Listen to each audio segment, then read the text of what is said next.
Quran Tilawat Surah Al-Ma'idah, Para 7, Ayat 94 to 100, Ruku 13, recited by Zahida Malik Official, Daily 1 Ruku. يا أيها الذين آمنوا ليبلونكم الله بشيء من الصيد تناله أيديكم ورماحكم ليعلم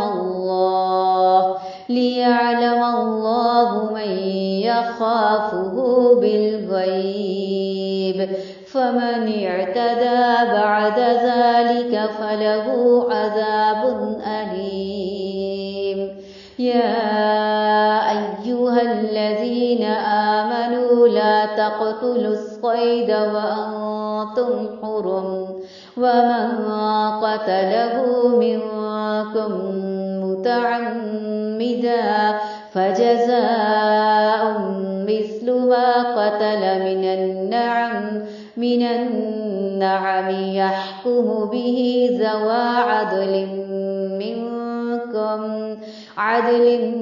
منكم هديا بالغ الكعبة أو كفارة طعام مساكين أو عدل ذلك صياما ليذوق وبال أمره عفى الله عما سلف ومن عاد فينتقم الله منه والله عزيز ذو انتقام.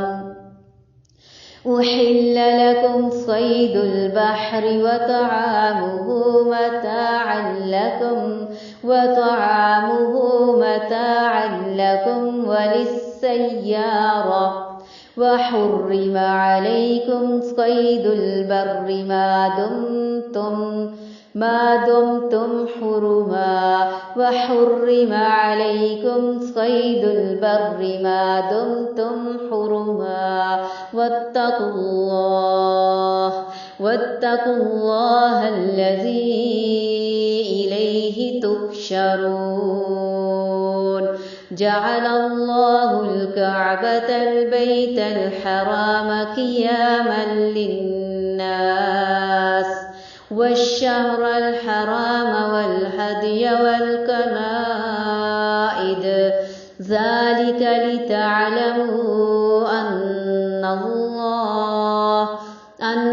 الله يعلم ما في السماوات وما في الأرض وأن الله بكل شيء عليم. اعلموا أن الله شديد العقاب وأن الله غفور رحيم.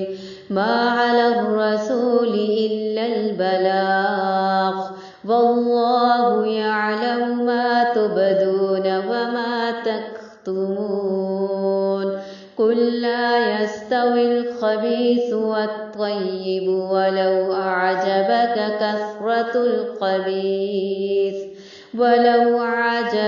كثرة الخبيث فاتقوا الله يا أولي الألباب لعلكم تفلحون.